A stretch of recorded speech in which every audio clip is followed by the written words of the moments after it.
Find someone your own level, the Duchess of Selmer said, setting down her teacup so gently that the small click of porcelain carried across the whole silent morning room. And stop imagining that a girl who mends our linen might one day sit where I sit.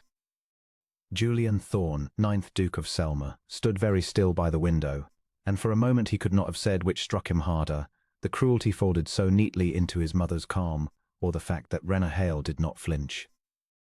She stood in the doorway with a basket of pressed shirts against her hip, her chin level, her grey eyes steady, and she looked at his mother the way one looks at weather one cannot change. Then she looked at him once, and in that single glance he understood that she had heard everything he had failed to say in her defense, and that his silence had cost him more than any word ever could. "Of course, Your Grace," Rena said. Her voice did not tremble. "I know my level very well. I have never mistaken it for a moment." She set the basket down on the side table, arranged the shirts with 2 unhurried movements as though the world had not just tilted, curtsied to the Duchess exactly as far as courtesy required and not an inch further, and left the room. She did not slam the door. She did not weep. The latch fell into place with the softest sound Julian had ever heard, and somehow it was louder than a cannon. The Duchess lifted her tea again. "There," she said. "That is managed. Sit down, Julian. You look positively haunted. I have arranged for the Lady Cordelia Marsh to dine here on Thursday. Her father owns the whole of the Eastern Coast Road, and she has been raised to run a great house. That is what you require, not sentiment. Sentiment is what men indulge in before they learn better, and you, my dear, have indulged in it long enough." He said nothing. He was still looking at the door. "You imagine I did not notice," his mother went on, and now there was steel beneath the silk. "The way you find reasons to be in the East Wing when she is at her work. The way you slowed the hunt last autumn so that she might cross the lane ahead of you. I am not blind, Julian. I have watched dukes ruin themselves this way for 400 years of our family's history, and I will not watch you do it. She is a lady's maid. She was a foundling before that, taken in out of pity by your grandmother's housekeeper, given a name because she had none. She has no people, no portion, no name that means anything anywhere. And you are Selmer. Do you understand what that word carries?" "I understand what it carries," Julian said quietly. "I am beginning to wonder what it costs." His mother's mouth thinned. "It costs whatever it costs. That is what it means to be great. You did not build this house or fill its coffers or earn its seat in the Lords, and neither did I. We hold it in trust, and we hand it on, and we do not spend it on a pretty face and a clever tongue. Now, Thursday, Lady Cordelia, wear the grey. And do not, I beg you, brood her across the soup as though you were being marched to the gallows." Julian bowed to his mother because a lifetime had trained his body to bow to her whether or not his heart agreed, and he went out. But he did not go toward his study, where a steward waited with the quarter's accounts. He went, without quite deciding toward the East Wing, along the cold stone gallery hung with the portraits of 8 dukes before him, all of them dark-eyed and firm-jawed and certain, none of them looking as though they'd ever once in their lives failed to speak when they should have spoken. He found her in the linen room. She was folding, and she did not stop folding when he came in, and she did not turn. "You should not be here, Your Grace," she said. "Your mother is quite right about that, whatever else she is right or wrong about. This is not a place for you." "Rena," his voice came out rougher than he meant. What she said was true. Now she turned, and he saw that her eyes were dry, and it undid him more than tears would have. "Every word of it was true, Julian. I am a lady's maid. I was a foundling. I have no people and no portion and no name. Those are facts. Your mother did not invent them to wound me. She merely stated them because she is not a coward and she says what she means. You might learn something from her." The barb went home. He deserved it. He had stood at that window and let his mother flay her, and he had said nothing. Because in the moment of choosing between the woman he loved and 400 years of his name, some cowardly reflex in him had chosen silence, which was the same as choosing his name, which was the same as choosing against her. "I love you," he said. It was the first time he had said it. He had meant to say it in a garden, in candlelight, with a ring in his hand and his whole future arranged to receive her. Instead, he said it in a cold room full of other men's shirts, too late, with the taste of his own cowardice still on his tongue. She went very still. For a moment, one moment, something crossed her face that was not steel, that was young and hoping and terribly bare. And he thought, there she is, that is the truth of her. Then she folded it away as neatly as she folded the linen. I know you do, she said. That is the pity of it. If you did not, this would be easy. I could hate the whole house of Selma and take my wages and go, and be angry, and anger is warm, one can live inside it. But you love me and she stopped. She pressed her lips together. It does not matter what because you love me and stood silent, and I will not build a life on a man who cannot open his mouth when it counts. I would rather be nothing on my own 2 feet than something on my knees in a house where I am tolerated. Then I will open my mouth, he said fiercely. I will go back into that room and I will tell my mother. You will tell her nothing today, because today it would be a performance done for my benefit, to make yourself feel less ashamed. She said it without malice, and that was the terrible thing. There was no malice anywhere in her. Only a clear, cold, dreadful accuracy. If you had meant to speak, Julian, you would have spoken while I was still in the room, and it could have cost you something. You did not. So do not come to me now with brave words when the danger has passed. It is not fair to either of us. He had no answer. She was right, and he had never in his life been so completely without an answer. I am giving my notice, she said. I have a little money saved, not much, but never has anywhere to go on half-days saves what others spend. I have a plan I have carried in my head for 3 years. I am going to Murren, to my mother's, to the woman who raised me, sister, who keeps a small shop there and has offered me a place more than once. I am going to make something of my own. Something no one gave me and no one can take, and that no one's mother can call beneath their level, because it will be mine and it will answer to no one. She lifted the folded pile and set it on the shelf, squaring the edges. And you are going to marry Lady Cordelia, or someone very like her, and in 10 years you will barely remember the maid who mended your shirts, and that is exactly as it should be. That is your level. Find someone in it. Your mother was right. She is almost always right, which is the most tiresome thing about her.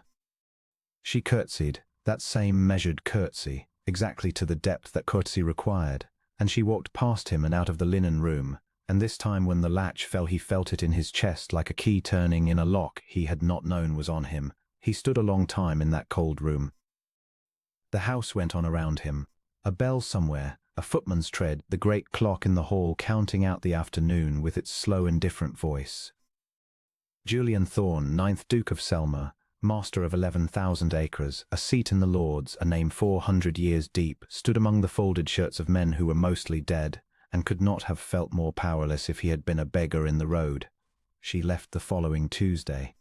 He did not see her go. He arranged, with a coward's cunning, to be away. He told himself it was business in the county town, and it was, but he chose that day for it, because he could not bear to watch her small trunk carried down, and could not trust himself, if he watched, not to make some scene that would only humiliate her further. So he rode out at dawn, and when he came back at dusk the east wing had a new stillness in it, and the housekeeper, Mrs. Ainsley, met him in the hall with red-rimmed eyes and a letter. She left this for you, your grace. Mrs. Ainsley's voice was tight, and she left this house better than she found it, which is more than most of us will manage, and I'll say that though it's not my place. It is entirely your place, Mrs. Ainsley, Julian said. Say whatever you like. I find I have lost my own right to opinions on the subject. He took the letter to his study and did not open it until the fire was lit and the door shut, and the whole vast house had settled into its night. Then he broke the plain wax seal, no crest, of course. She had no crest, and read. Your Grace, it began, and the formality of it was its own small wound. I have taken the wages owed me to the day and no more. Mrs. Ainsley will confirm the sum. I have left the east wing linen in good order, and a list of what wants replacing on the housekeeper's table. I do not write to reproach you. You have been, in your way, kinder to me than any person of your rank had any reason to be, and I will not pretend the years in this house were unhappy, for they were not until the end. I write only to ask one thing, and to give one thing. The thing I ask, do not follow me. Not out of anger, I am not angry, but out of the plain arithmetic of our 2 lives. If you follow me, you will make me a scandal and yourself a fool, and my rising, such as it may be, will be poisoned at the root. because everyone will say I climbed by catching a duke, when the truth is I am running from one so that I may climb on my own. Let me be nothing honestly, rather than something falsely. It is the only wealth I will ever have, and I mean to keep it, the thing I give. Your mother was wrong about one matter, though she was right about all the rest. She said you were a man who required managing, who would indulge in sentiment and then learn better. She is wrong. You are better than she thinks, Julian. You were only raised in a cold house by people who taught you to bow before you could speak. Somewhere under all of that is a man who might one day open his mouth when it counts. I hope you find him. I truly do. But I cannot wait in a linen room while you go looking. Do not follow me. WDH. He read it 3 times. Then he set it down, and he sat by the fire until the fire went out, and he did not ring for it to be built up again, because there was a kind of justice in the cold. Do not follow me, she had written. He was Selma. He had never in his life been told what he must not do by anyone but his mother, and he had obeyed his mother out of a habit so old he had mistaken it for love, and look what that obedience had brought him. An empty east wing, a letter with no crest. A woman crossing the country to a small shop in a town he had never seen, to make a life that would answer to no one, least of all to him. Do not follow me, he would honor it, he told himself. He was a gentleman, whatever else he had failed to be. If she asked him not to follow, then he would not follow. He would let her go and rise and forget him exactly as she said, and he would marry Lady Cordelia Marsh, whose father owned the Eastern Coast Road, and be the duke his mother required, and hold the great cold house in trust and hand it on. He believed this for very nearly a fortnight.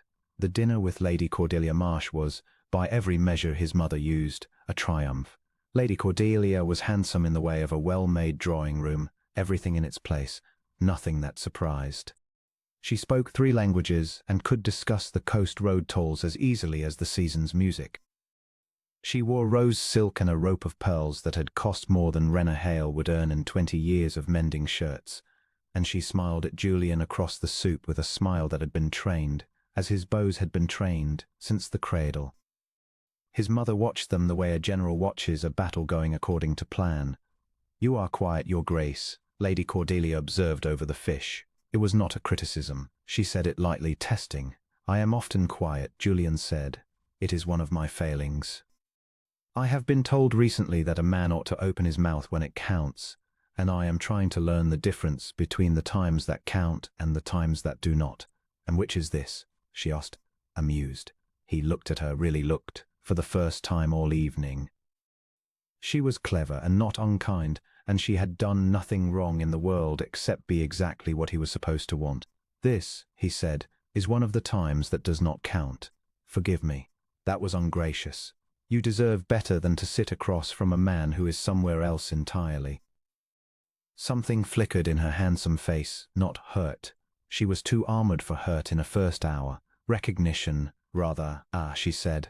There is someone else entirely, then. Cordelia, his mother said sharply from the head of the table. No, let the girl speak, said old Lord Ashworth, who was there to make up the numbers and had drunk enough claret to enjoy himself. There's more sport in this dinner than I looked for. There is someone else, Lady Cordelia said, ignoring them both, still looking at Julian with those clear assessing eyes. I am not offended, your grace. I would rather know it now than after a settlement is signed. My father is arranging me the way he arranges his tolls, and I have made my peace with being arranged, but I will not be arranged onto a man who is grieving another woman across his own dinner table. It is beneath us both. Who is she? The table had gone very quiet. His mother's hand was rigid on the stem of her glass. Julian discovered in that moment that he was tired, bone-tired, 400 years tired, of silence. Rena had told him he was a man who might one day open his mouth when it counted. She had gone before he could prove her right. But she had not taken the possibility with her. It was still his to spend or waste. Her name is Rena Hale, he said, into the ringing silence, and he said it clearly, and he did not lower his voice as one lowers a voice over something shameful. She was a lady's maid in this house. She was a foundling before that. She has no portion and no people and no name that means anything anywhere, and she is the finest person I have ever known, and my mother told her to find someone her own level, and she did the bravest thing I have ever seen anyone do. She agreed. She said my mother was right, and she left to make a life of her own, and she asked me not to follow her, and for a fortnight I have been sitting in the ruin of my own cowardice, trying to obey a woman I do not deserve. Julian, his mother's voice was terrible. You forget yourself. No, mother. He set down his fork. For the first time in my life, I believe I remember myself. I have spent 38 years being Selma. I should like to spend whatever remains being Julian, and I find the two are not compatible, and I am choosing. He turned to Lady Cordelia. You have done me a great kindness tonight, though you did not intend it. You asked me a plain question and made me answer it out loud, in front of witnesses, where it costs me something. She told me I never do that. I have just done it. I am in your debt. Lady Cordelia Marsh looked at him for a long moment, and then, astonishingly, she laughed, a real laugh, warm, the first real thing she had done all evening. Well, she said, thank God. I did not want to marry you either, Your Grace. You brood far too much, and my father's road is dull enough without a dull husband to drive it with. There is a curate near our estate with a fine singing voice and no title at all, and I have been in love with him for 2 years and hadn't the courage to say so. Perhaps we are both about to disgrace our families. I find I rather look forward to it. She raised her glass. To finding someone one's own level, whatever level that turns out to be. Cordelia, cried the Duchess. I'll drink to that, said Lord Ashworth, and did. His mother rose. She was pale, and her voice, when it came, had lost its silk entirely. There was only the steel now, and the steel was shaking. You will not, she said, shame this family for a foundling. I forbid it. Do you hear me, Julian? While I live, I forbid it. You will not throw 400 years into a shop in some market town for the sake of a girl who mends linen. If you go after her, I will. You will what, mother? He asked it gently, and the gentleness was the most immovable thing in the room. You will cut me off. It is my house. You live in it by my leave. You will disown me. I am the last of the line. There is no one to disown me to. You will be ashamed of me. Mother, I have been ashamed of myself for a fortnight, and I promise you it is a far heavier weight than yours could ever be, and I have decided to set it down. He rose too. He bowed to Lady Cordelia and to Lord Ashworth, and even, out of the old trained habit that a lifetime does not undo in an evening, to his mother. Wren asked me not to follow her, he said. So I did not, for a fortnight, out of respect for her wishes. But I have thought a great deal in that fortnight, and I have decided she was wrong about one thing, and only one. She said if I followed her I would make her a scandal, and poison her rising at the root, because the world would say she climbed by catching a duke. But the world will only say that if I arrive as a duke, sweeping in with horses and outriders, and my mother's crest on the door, to carry her off, I do not mean to arrive as a duke. He paused at the door. I mean to arrive as a man, and to ask, not to take. And if she says no, if she has built a life that has no room in it for me, or if she cannot forgive the linen room and my silence in it, then I will turn around and come home and be exactly the empty duke you wish me to be, mother, for the rest of my days, and you may marry me to whomever you please. But I will hear her say it. I will not spend my life haunted by a door I was too proud or too cowardly to knock on. Good night. He went out. Behind him he heard his mother say something to Lord Ashworth in a voice pitched to carry, something about strain and grief, and a young man's foolishness that would pass, and he understood that she had already begun the work of managing this too, of turning his declaration into a fever that would break. She was formidable. She would not simply let him go, but she would have to catch him first. He did not know where Marin was. He knew only the name from the letter, and that it was her mother's, the woman who raised her, sister's town, and that there was a small shop there. He went to his study and pulled down the county maps, the great leather atlas his grandfather had commissioned, and he spread them on the desk by candlelight and hunted through the small print of 100 market towns until he found it, Marin. It sat far to the north and west, past the edge of his own county, past the whole breadth of the next, in a third county he had never set foot in, a wool-and-weaving town on the River Care, small enough that the atlas gave it only a dot and a name, 3 counties away. He measured it with his thumb against the scale, and measured again, not quite believing it. His own lands, Selma, sat in the soft green south. Marin was north and west across the whole spine of the country, across the Selma Valley, then across the high sheep country of the second county, then down into the weaving hills of the third. In good weather, with fresh horses posted along the way and no trouble, a hard rider might do it in 4 days. In bad weather, alone, on horses he hired at inns, because he did not dare travel as a duke travels, it might be a week or more. She had crossed it already, alone, a maid with a small trunk and a little saved money, and no one waiting at either end but a shopkeeping aunt who had offered her a place. She had crossed 3 counties to get away from him and his mother, and the linen room and the great cold house, to make something that would answer to no one. He would cross 3 counties to reach her, not to bring her back. He was clear with himself about that, sitting there in the guttering candlelight with the atlas open and the whole distance laid out under his thumb. He was not going to fetch her home like a stray. If she had made a life in Marin, he would not carry her out of it. He was going to go to her on his own 2 feet as a man and not a duke, and lay before her the truth, that he loved her, that he had been a coward in the linen room, and would spend his life trying to be otherwise, that he did not want the cold house or the 400 years or Lady Cordelia's coast road. He wanted her in a shop or a cottage or anywhere at all, on any terms she named, and then he would let her choose. Because she had never once been given a real choice in the whole of her life. Foundling, servant, tolerated, dismissed, and he would give her the one thing his rank could actually purchase, which was a choice made freely, with the truth on the table and no chains on either side of it. He wrote 2 letters that night. The first was to his steward, a good, dry, discreet man named Peverell, instructing him to keep the estate running as it always ran, to pay the wages and the tithers and the accounts, to tell anyone who asked that the Duke was travelling on private business of an indefinite nature, and to obey the Duchess in nothing that concerned the Duke's own affairs. This last he underlined. The second letter he did not send. It was to Renna, and he wrote it 3 times and burned all 3, because everything he tried to say on paper sounded either like a duke commanding or a coward pleading, and she deserved neither. In the end he understood that there was no letter. There was only the road and his own 2 feet at the end of it, and his mouth finally opened at the moment that counted in front of her, where it would cost him everything or nothing depending on what she said. He packed a single saddlebag. Plain clothes, good ones, but plain, a country gentleman's, nothing with the crest, money but not a fortune, enough for inns and hired horses and to look respectable, not enough to look like Selma. His grandfather's signet ring he took off his finger for the first time in 15 years and left in the drawer of the desk, because a signet is a chain too, and he was trying to arrive unchained.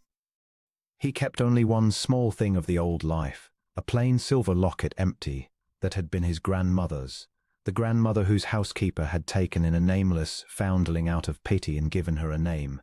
It seemed to him that the locket belonged, somehow, to the errand. Before dawn, while the house slept and his mother's schemes slept with her, he saddled his own horse in his own stable, told the yawning stable boy nothing, and rode out through the gates of Selma as the first grey light came up over the green valley. He had never in his life travelled beyond except in the fat comfort of a crested carriage. He turned the horse's head north and west, toward the spine of the country, toward the second county and the third, toward a wall town on the River Cay called Marin, where a woman with no name and no portion, and no people was building a life that answered to no one. "Do not follow me," she had written. "Forgive me," he said aloud, to the cold road, to the letter folded against his heart, to the woman 3 counties away. "I have obeyed the wrong voice my whole life. I am going to try obeying the right one now, and the right one, God help me, is my own." And Julian Thorne, 9th Duke of Selma, rode out of the only world he had ever known. The first county he crossed in a day and a half, and it nearly broke him, not the distance, but the discovery of how little he knew about how to be an ordinary man on an ordinary road. He had never in his life paid for a thing with his own hand and waited to see whether the coin was enough. He had never carried his own bag up an inn stair, never rubbed down his own hired horse, never sat at a common table and eaten what he was given without a footman between himself and the plate.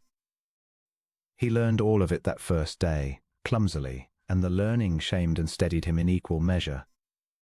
At a posting inn called the Green Man he handed over his tired horse and took a fresh one, and the ostler squinted at his soft hands and his hard-worn coat and could not place him, and said, You've the hands of a gentleman and the coat of a farmer, sir, if you'll pardon me."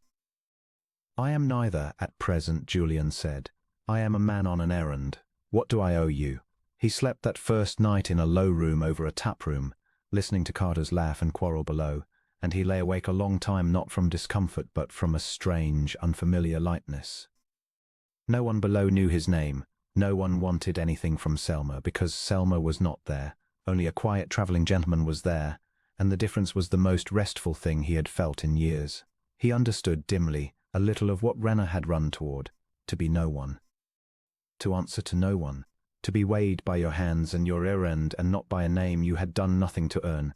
He was learning her, he thought, mile by mile, better on this road than he had in 3 years under the same roof. On the second morning it began to rain, and it did not stop for 2 days. The high sheep country of the second county was a hard, beautiful, unforgiving place. Long bare hills the colour of old bronze, dry stone walls running up to the sky, few trees, fewer inns, the road often no more than a stony track churned to suit by the weather. His hired horse cast a shoe on the second afternoon, and he walked it 4 miles to a smith in a hamlet that was not on his grandfather's atlas at all, and stood in the ringing warmth of the forge while the rain hissed on the puddles outside, and talked to the smith, who was a great, slow, careful man with forearms like the hams of a hog. "North and west, you say," the smith said, working the bellows. "To Marin on the Care. That's a fair step yet, sir. 2 days hard if the weather lifts, 3 if it don't. There's the Fell Road, which is shorter and higher and a killer in the wet. Carts go off it every winter. And there's the Dale Road, which is longer and lower and safer. A wise man takes the Dale in weather like this. And a man in a hurry?" The smith looked at him a long moment, the firelight moving on his face. "A man in a hurry takes the Fell and prays. But there's fool's hurry and there's love's hurry, sir, and only one of 'em's worth dying for, and I couldn't tell you from here which yours is." He set the new shoe hissing into the trough. "You've the look of a man crossing a lot of country for one person. Am I wrong?" "You are not wrong." "Take the Dale," the smith said. "A dead man reaches no one. Whoever she is, she'd rather you came a day late than not at all. Take the Dale, sir, and here." He pressed the new shod hoof down and straightened, wiping his hands. "You'll want a word from someone who knows the road. When you come down off the Fell into the Care Valley, there's an inn at the ford called the Weaver's Rest. Tell 'em call the smith at Heartset sent you, and they'll not overcharge you. And they'll know the state of the river, for the Care rises fast and drowns the ford 3 times a winter, and a man who don't ask about the water before he crosses is a man who don't reach Marin at all." Julian took the Dale Road. He was not by nature a man who took the longer, safer way. He had been raised to command the shortest line to whatever he wanted. But he had been raised wrong in several particulars he was coming to see, and the smith's plain wisdom, "A dead man reaches no one," lodged in him.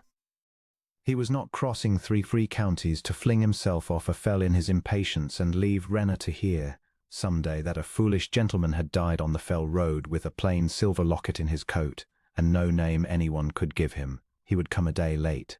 He would come alive. That choice saved his life, though he did not know it yet, because behind him, on the crested roads of the soft green south, another traveller had set out, and that traveller was not going the safe way. His mother had not slept the night he rode out. By the time the household woke to find the Duke gone, and only Peveril's dry, closed face to explain it, the Duchess of Selma had already understood exactly what had happened and exactly what she meant to do about it. She was, whatever else she was, not a woman who wept or wrung her hands. She acted. She could not follow him herself. The roads were rough and she was not young, and besides, a duchess flying north in pursuit of her son would be precisely the scandal that would confirm everything. So she did what her kind had always done. She sent men, and she sent money, and she sent a story ahead of the truth. The men she sent were 2, a hard, clever, close-mouthed steward of her own, not Peverell, who had refused her, but a lesser man named Sowerby who owed his place to her and knew it, and a groom who could ride anything. She gave Sowerby a purse and a set of instructions, and the instructions were these: find the Duke on the northern road, for there was only one town he could be riding to and only 2 or 3 roads to reach it. Reach Marin ahead of him if it could be managed. And when you reach Marin, find the woman, the maid Renner Hale, at her aunt's shop. And do not threaten her, for threats can be reported and make martyrs. Instead, offer her money, a great deal of money, more than she could earn in a shop in a lifetime. Enough to set her up handsomely in some other town far away, under some other name, on the single condition that she leave Marin before the Duke arrives and leave no word of where she has gone. She has pride, the Duchess told Sowerby, in the cold morning room where she had once set down a teacup with a small deliberate click. That is her weakness and her strength both. She will not be bought like a common girl. If you offer it as a bribe, she will throw it in your face, and I will have made a martyr of her, which is the one thing I must not do. So you will not offer it as a bribe. You will offer it as her own argument, given back to her. She told my son she would rather be nothing on her own 2 feet than something on her knees in this house. Very well.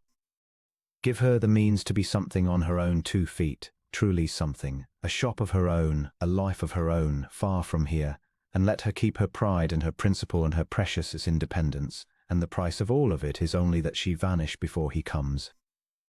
She will tell herself she is doing it for his sake, to save him from ruin, to spare his name. She has already half convinced herself of that.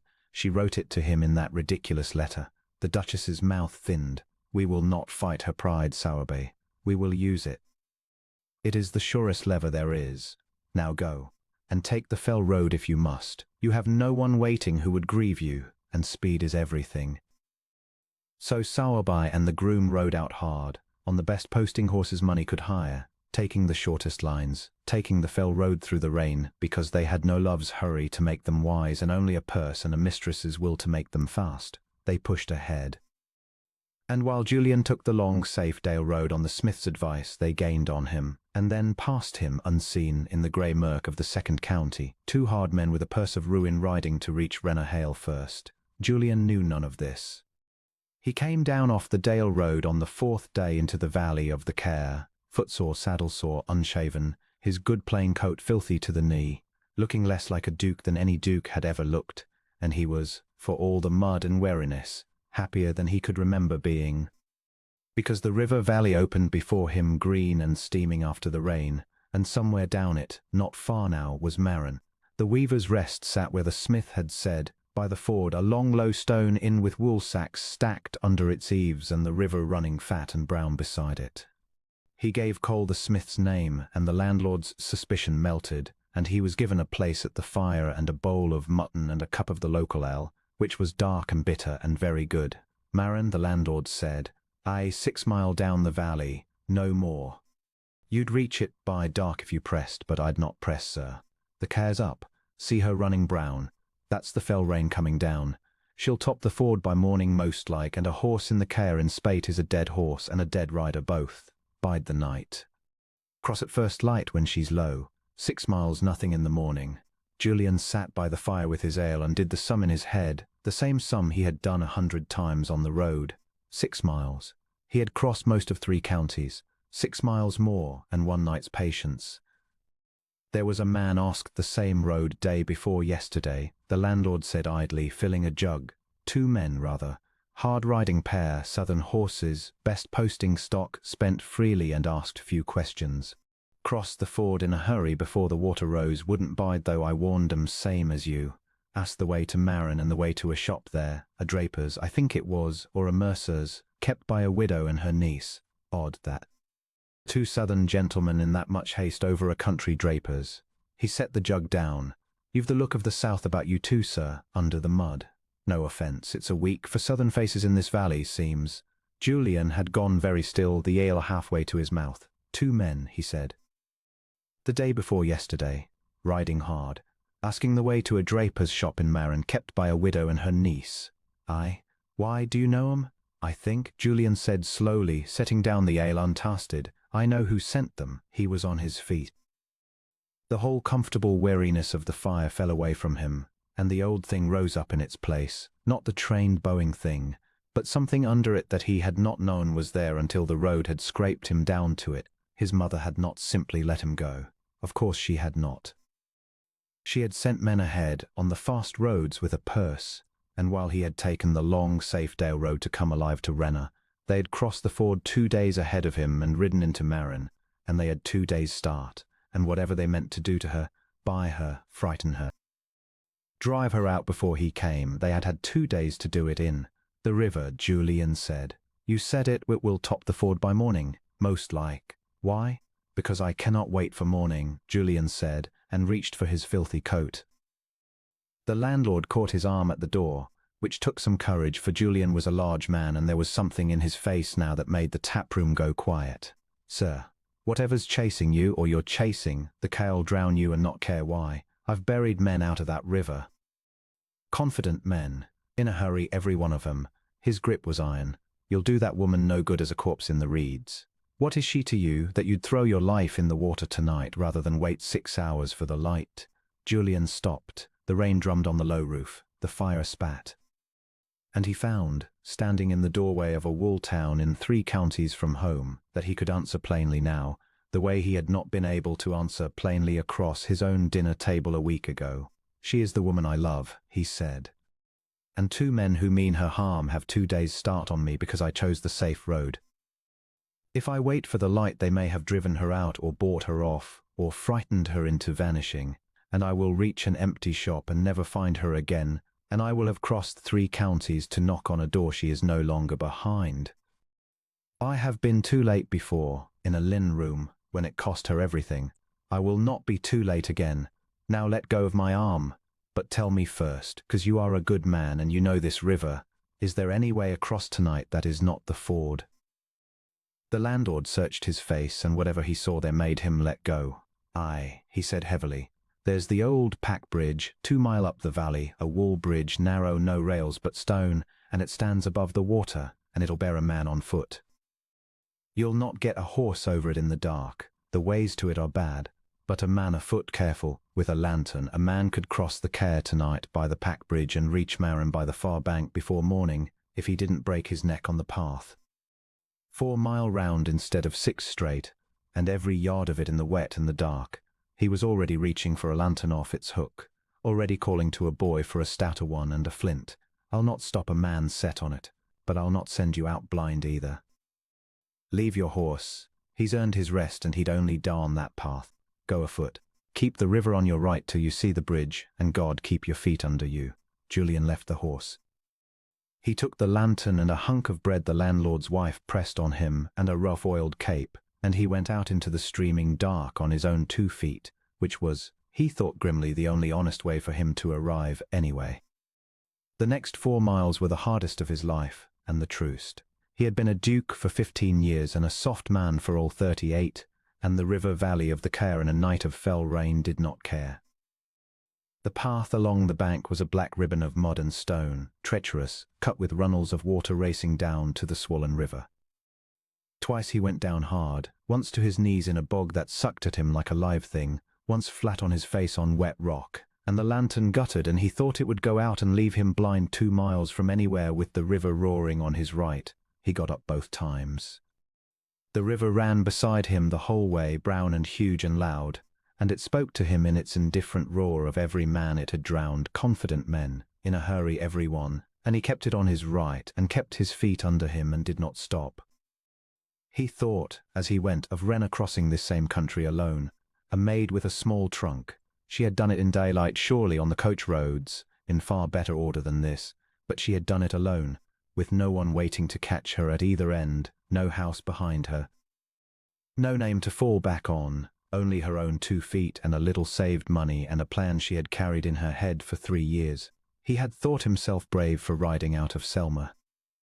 He saw now that his bravery was a borrowed, cushioned thing next to hers. He had left a great house he could always return to, and she had left with nothing and no way back, and had not once in 3 years let anyone see her flinch. Find someone your own level, his mother had said.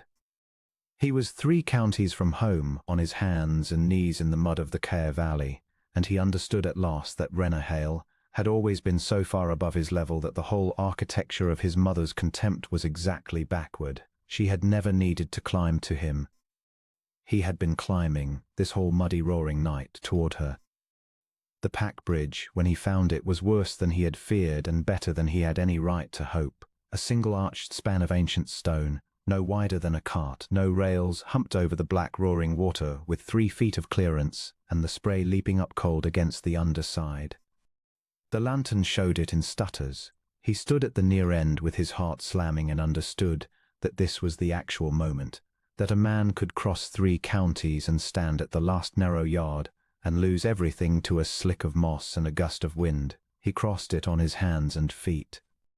Half crawling, the lantern hooked in his teeth by its ring, the water thundering a yard below him, and he did not look down at the water, only ahead at the far stone coming slowly under the swinging light.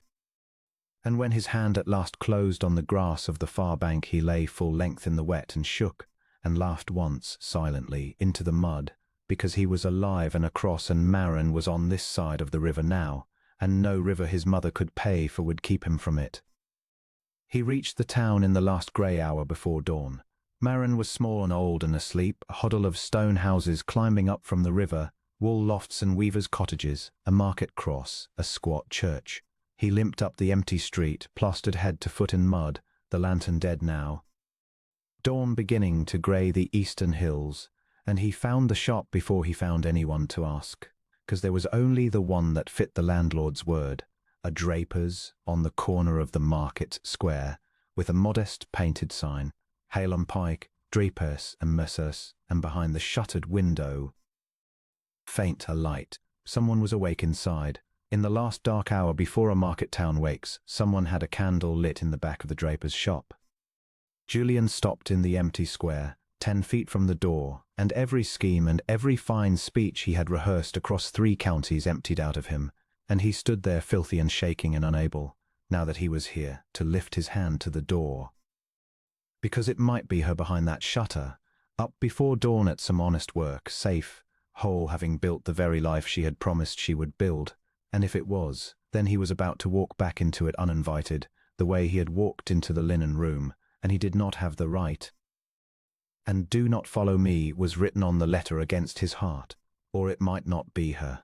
It might be an empty shop with a widow inside it packing up her stock and weeping, because 2 hard men with a purse of ruin ham 2 days ago, and bought or frightened her niece into vanishing. And the candle was the widow's grief, and Renner was gone into the country under some other name, and he had come 3 counties to knock on a door she was no longer behind. He did not know which it was. He stood in the cold square and did not know, and the not knowing was the whole weight of the errand come down on him at once. Then the shop door opened. It opened from the inside, and a woman came out onto the step with a shawl over her shoulders and a candle lantern in her hand, and a look on her face of someone who has not slept, and it was Renner. It was Renner Hale, thinner than he remembered, her hair loose about her shoulders, her face pale and set and older by some measure of trouble than the face he had last seen folding linen in a cold room 3 counties and a lifetime ago. She had come out, he realized, to see to the river, or to look at the weather, or simply because grief and worry drive people to open doors before dawn, and she stopped dead on the step with the candle lifted, staring across the 10 feet of empty square at the mud-caked ruin of a man who stood swaying there in the grey light. For a long moment neither of them moved. The candle flame stood straight and small in the still dawn air. Somewhere up the valley the drowned voice of the care went on and on. "Julian," she said. It came out of her cracked and disbelieving, barely a whisper. "Julian?" "I know," he said. His own voice was ruined. He had not spoken aloud in hours, and the crossing had scoured his throat raw. "I know you told me not to follow you. I have thought about it every mile of 3 counties. I am not here to carry you off, or to make you a scandal, or to be a duke at you. I left the crest at home. I left the ring in a drawer. I came the whole way as a man, and I crossed the river tonight on the pack bridge on my hands and knees, because 2 men my mother sent had 2 days' start on me, and I could not bear to arrive at an empty door. So I have broken the one thing you asked of me, and I will not pretend otherwise, and I am sorry for it, but I could not." His voice went. He stopped and breathed and made himself finish, because this was the moment that counted, and he had promised himself he would open his mouth when it counted. "I could not spend my life on the safe side of a door I was too proud to knock on. That is all. I am here. You may send me away and I will go. Truly, I will go. This time I will honor it. But I would not let you send me away by letter. I made you hear it from a linen room once, my silence. I would not do it to you again by post. Whatever you decide, Renner, decide it to my face." I have earned that much, I think. 3 counties of it. She had come down off the step while he spoke. She stood now an arm's length from him in the grey light, close enough that the candle lit both their faces, and she was crying, the first tears he had ever seen her shed. Sliding down without a sound, and she was shaking her head slowly, not in refusal, he understood after a frozen moment, but in something nearer to disbelief that the world could arrange such a thing. 2 men, she said. 2 men came the day before yesterday. Come in, she said. Before the whole square wakes and finds a duke standing in the mud. Come in, Julian, and be quiet, and let me look at you, and I will tell you what your mother's men did, and then you will tell me the rest of it. And then, she pressed the back of her wrist to her mouth, and then I will decide to your face, since you have crossed 3 counties for the privilege of being refused in person. Come in. He went in. The shop was small and clean and smelled of new cloth and beeswax, bolts of wool and linen and a little modest silk stacked in ordered ranks, a counter worn smooth, a set of scales, a till. It was, he saw at a glance, exactly what she had promised she would make. Something of her own, ordered, honest, answering to no one. Behind the shop was a small warm kitchen with a banked fire, and here an older woman sat at a scrubbed table with her hands around a cold cup. The aunt, Mrs. Pike. The widow, grey and shrewd and red-eyed, who took one look at the mud-caked apparition her niece led in and rose halfway out of her chair. Is this him? Mrs. Pike said. Is this the one? The Duke? This is him, Rena said. Sit down, aunt. He's crossed the river on foot in the night. He's more mud than man. Julian, sit by the fire before you fall in it. You look like something the care spat out. Aunt Petal. They sat. He was suddenly wholly spent. 3 counties and a night on the Pack Bridge and the last unbearable minutes in the square all coming down on him at once, and he let her push him into the settle by the fire, and he watched her hands, those clever, careful hands, wrap a rough blanket round his shoulders and press a cup of hot tea into them, and he thought that he could have died on the Pack Bridge and this would still have been worth it. This 10 minutes of her hands moving around him in a warm kitchen. Now, Rena said, sitting across from him, folding her own hands very tightly on the table to still them. The 2 men. They came the day before yesterday at midday in good coats, on tired good horses. A hard-faced man named Sowerby, he gave the name freely, which I thought strange, and a groom who held the horses in the square. Sowerby came into the shop and asked for me by name, Rena Hale, and when I said I was her jaw tightened. He did not threaten me. Your mother is too clever for that. He was almost kind. He said he came from a great friend who wished me well. He said this friend understood I had left service to make a life of my own, and admired it, and wished only to help. And then he set a purse on my counter, a heavy one, Julian, heavier than anything I have ever held, and he said it was mine. Not a bribe, he said. He was very careful to say it was not a bribe, was a gift to a woman of pride to let her be truly independent. Enough to buy a shop 3 times this size in a fine town far from here, under any name I chose, and set myself up as a woman of business answerable to no one at all. Everything I had said I wanted, everything I had written to you that I wanted. Her voice had gone flat and hard, on one condition. That I take it and go, within the week, and leave no word of where, so that I would be gone before you could reach Marin. And I was to tell myself. He actually said this, Julian. He said it gently, as though he were being my friend. I was to tell myself I was doing it for your sake. To save you from ruin, to spare your great name. He gave me back my own letter's argument in his own mouth, and offered to pay me a fortune to believe it. Julian's hands had gone white around the cup. And what, he said very low, did you tell him? Rena looked at him steadily across the scrubbed table, and something came up in her grey eyes that he had seen only once before, in the doorway of the morning room, the day his mother told her to find someone her own level. That same level, weatherproof steadiness, but warmer now, and fiercer. I told him to take his mistress's purse off my counter before he dirtied my new cloth with it, she said. I told him I had left a great house rather than live as a thing to be tolerated, and I would not now be a thing to be paid off, which is only being tolerated with the mask taken off. I told him that if the Duchess of Selmer wished to buy my absence, she had mistaken the currency, because the whole of my worth to myself was that I could not be bought, and if I sold it to her I would have nothing left to sell it with. And I told him that I would not run from Marin to save Julian Thorne from anything, because Julian Thorne was a grown man with a mouth of his own, and if he wished to be saved from ruin, he could ruin himself or save himself as he chose. And it was not my work to do it for him by vanishing. She drew a breath, and then I picked up the purse, which was very heavy, and which would have bought this shop and 3 like it, and I will not pretend my hands did not know exactly what they were holding. And I put it back into his hands and closed his fingers on it and walked him to my door and out of it, and I have not slept 2 nights since for wondering whether he would come back, and whether the next visit would be less kind. He did not come back, Julian said, not to the shop. But I have seen the groom in the square twice watching. They have not gone, they are waiting for something. She looked at him, and now I know what. They were waiting for you, Julian. They knew you would come, better than I did, God help me. I truly believed you would obey the letter, and their orders were to have me gone before you arrived, so you would reach an empty door and go home ruined only by the journey, not by the marriage. And I would not go. So now you are here, and I am here, and 2 of your mother's men are somewhere in this town with a purse of ruin and orders that have failed. And I do not think, Julian, that a woman like your mother sends men 3 counties and lets them come home empty-handed and simply gives up. Do you? No, he said. She does not give up. She has never given up on anything in her life.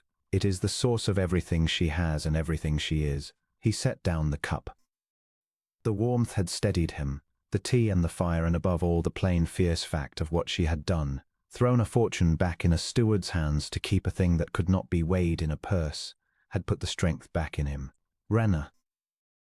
Before we speak of my mother or her men or what comes next, let me say the thing I came to say, because I have carried it 3 counties, and I will not let it be crowded out by schemes and purses. May I? She went still.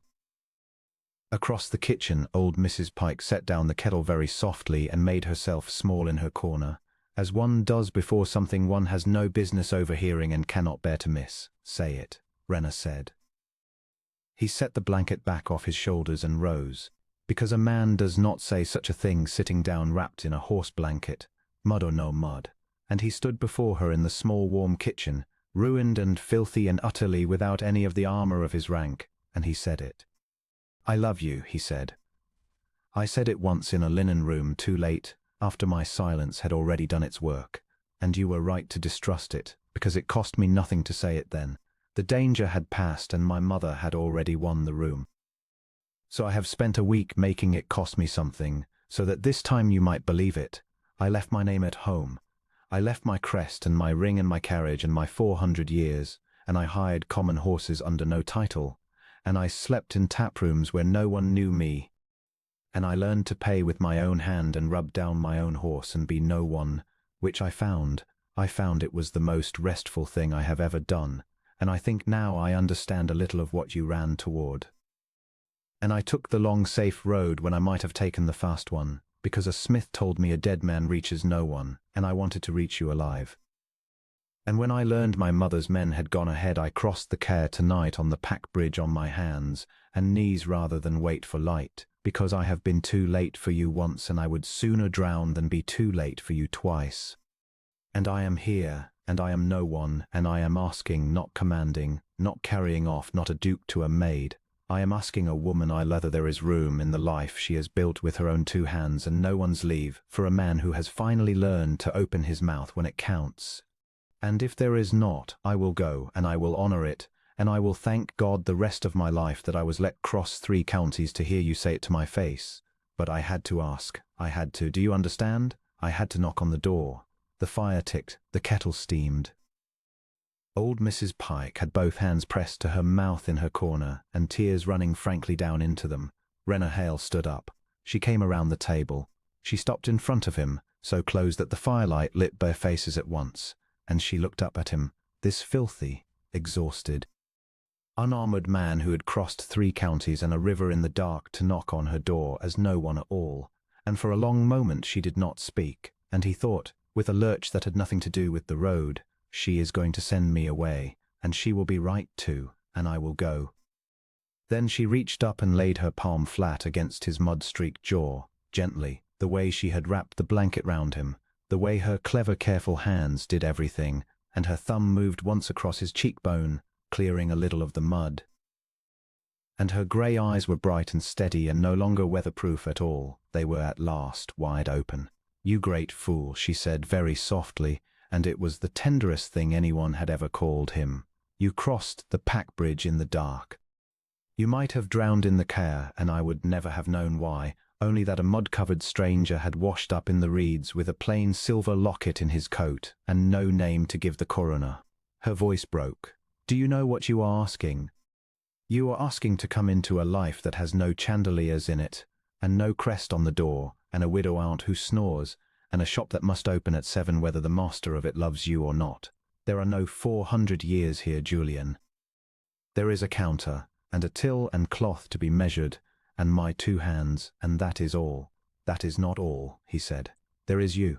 I have crossed 3 counties. I know exactly what I am asking for, and it is the only thing I have ever wanted that was worth the wanting." "Then yes," Rena said, and the word came out of her broken and whole at once. "Then yes, you great mud-covered fool, there is room. God help me, there has always been room. I only did not think you would ever be brave enough to come and fill it." And Julian Thorne, who had been a duke and was in that kitchen only a man, put his arms around Rena Hale for the first time in 3 years of longing and did not let go, and she pressed her face into his ruined muddy coat and wept, and old Mrs. Pike wept in her corner. And outside the shuttered window the grey dawn came up over the sleeping wool town, and up the valley the drowned voice of the Care went on, and for the first time it did not sound to him like a river full of drowned men, but only like a river, running where it was meant to run, having carried him where he was meant to go. But he had told her the truth about his mother. The Duchess of Selmer did not give up. And 2 of her men were somewhere in the town of Marin, with a purse of ruin and orders that had failed and a message, by now, riding south to the great cold house to say so. The message rode south, and the Duchess read it in the cold morning room, and her hand did not shake. But a small muscle stood out at the corner of her jaw, and Peverell, who happened to be by the door with the quarter's accounts, said afterward that in 30 years of the Duke's service he had never seen the old lady look so much like her son when the Duke's mind was made up and could not be moved. The girl would not be bought. That was Sowerby's message, dressed in careful, cringing language, but that was the bones of it. The maid Hale had thrown the purse back in his hands and put him out of her shop, and the Duke had reached Marin after all, on foot, across the flooded river in the night, and had been seen a mud-caked ruin of a man, unrecognizable, going into the draper's shop before dawn and not coming out. Sowerby awaited her Grace's further instructions. The Duchess sat a long time. Then she rang for paper, and she wrote in her own hand a single line of further instructions and sealed it, and sent it north with the fastest rider she could hire, and what the line said no one at Selmer knew, for she did not dictate it. But it was not a line of surrender. The Duchess of Selmer had held 400 years in trust and did not mean to hand them to a shop girl on the River Care. If the maid would not be bought, and the Duke would not be recalled, then there remained the oldest weapon her kind possessed, older than money, older than threats. The weapon of the name itself, and the law that guarded it, and the reputation that could be spent to ruin a woman as easily as to raise one.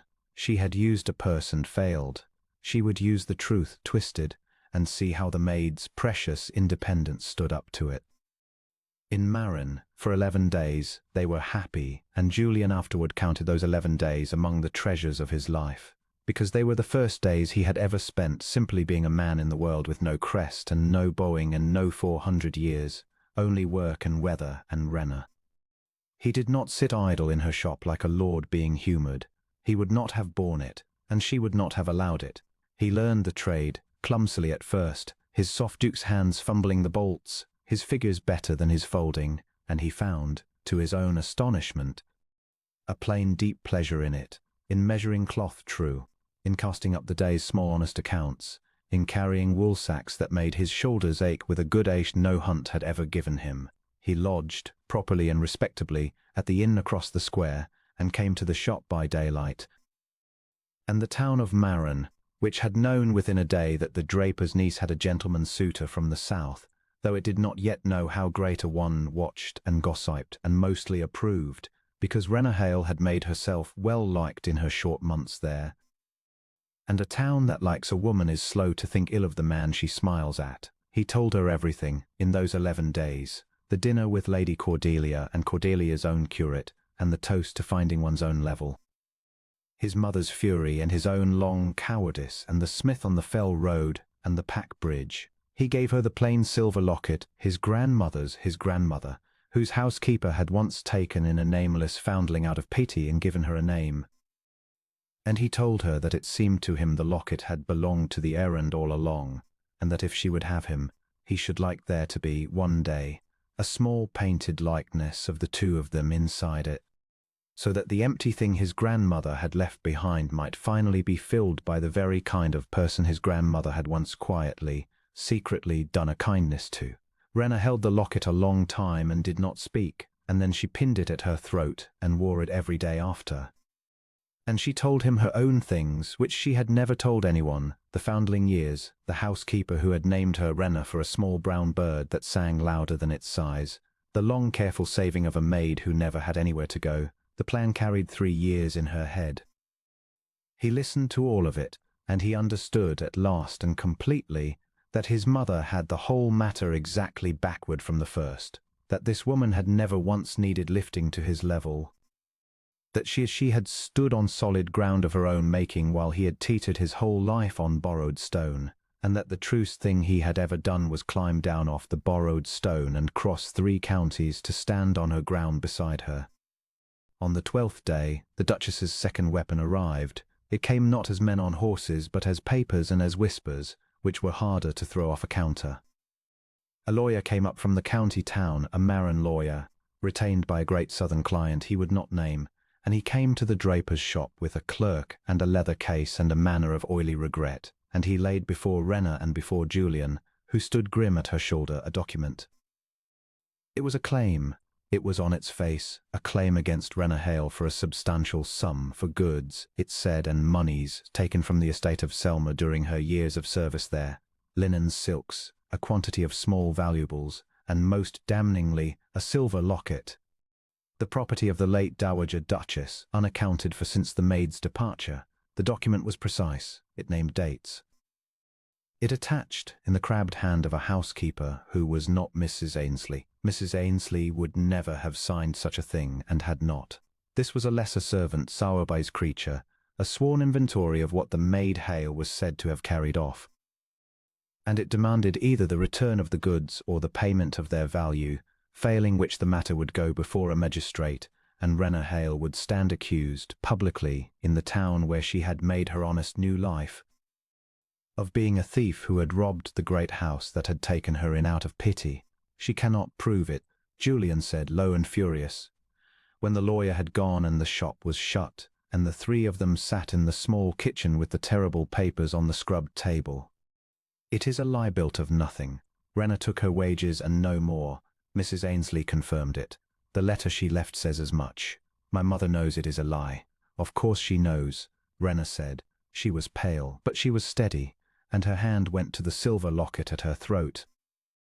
And Julian saw the trap close with a cold shock, because there was the locket, plainly the very one named in the sworn inventory, pinned at her throat where the whole town could see it, and no one in a magistrate's court would believe she had come by a dead duchess's silver honestly. A foundling maid, a gift from the Duke who had chased her across 3 counties. No, they would believe she had stolen it, or worse, that she was the Duke's kept woman and the locket her wages of sin, and either way she would be ruined in Marin on market day, in front of every soul whose good opinion she had earned with her own 2 hands. She does not need to win in the court, Rena said slowly, thinking it through the way she thought through her accounts, clear and cold. She only needs the accusation. She knows I will not fight it as a duke's. As you're intended, Julian, because to bring you in, to have the Duke of Selma stand up in a Marin courtroom and swear the locket was his gift, would be to announce to the whole world exactly what I said I would never let happen, that the shop girl caught herself a duke. It would poison everything at the root, exactly as I wrote to you it would. So she has built a trap where my only defense ruins me as surely as the charge. If I stay silent, I am a convicted thief. If you defend me, I am a kept woman who climbed by a duke. She does not care which. She only cares that Rena Hale is disgraced in the one place Rena Hale had made herself clean. She laughed without any humor at all. It is very good. It is almost admirable. She is a formidable woman, your mother. I said so once in a linen room. I did not think then that I would live to be ruined by exactly how formidable she is. Julian stood up so fast the settle scraped. Then I will end it the direct way, he said. I will ride south tomorrow and stand in front of her and tell her that if she does not withdraw this filth, I will. You will do nothing of the kind, Rena said, because that is what she wants. She wants you gone from Marin, riding south in a fury. She wants us separated by 3 counties again with a lie between us and a court date coming. And it would not even work, Julian, because she would simply deny to your face that she is behind it. The lawyer will not name his client. The housekeeper who swore the inventory is Sowerby's creature and not hers. There is nothing that touches her hand. And you would come back 3 counties later to find the magistrate's day already come and gone, and me disgraced in my absence, defended by no one, because the one person who could defend me was sent south on purpose to be too far away when it counted. She looked up at him, and there was the old weatherproof steadiness again, but wielded now like a blade. No. We do not do what she wants. We do the thing she has not planned for. And what, said Julian, is that? Rena was quiet a moment. Then she reached across the table and took his hand, his soft duke's hand, roughened now by 11 days of honest wool. And she said, we tell the truth, all of it. Not you standing up in a court as the Duke of Selmer to swear a gift that plays her game. We do something she cannot answer, because she has spent her whole life certain that the truth about our 2 levels is a thing to be hidden, and so she has never once imagined what would happen if it were simply, plainly, publicly told, by the 2 people it belongs to, before it can be twisted. She thinks the truth is her weapon. Let us take it back. Let us make it ours. She pressed his hand. How long, Julian, until this claim must come before the magistrate? The lawyer said the market day sessions. A fortnight. A fortnight, Rena said, and now faintly at the very corner of her pale mouth, something that was almost the ghost of a smile. Then in a fortnight we will give the town of Marin, and your mother's nameless lawyer, and the magistrate, and anyone else who cares to be in that room, the plain whole truth of the matter, from beginning to end, from the linen room to the pack bridge, and we will let them, and not the Duchess of Selmer, decide what my own level is. She told me once to find someone my own level. Let us find out in open court, in front of witnesses, what my level truly is. I am not afraid of the truth, Julian. It is the only thing I have owned outright. It is time your mother learned that some things cannot be bought or twisted or ruined, because they were never for sale to begin with.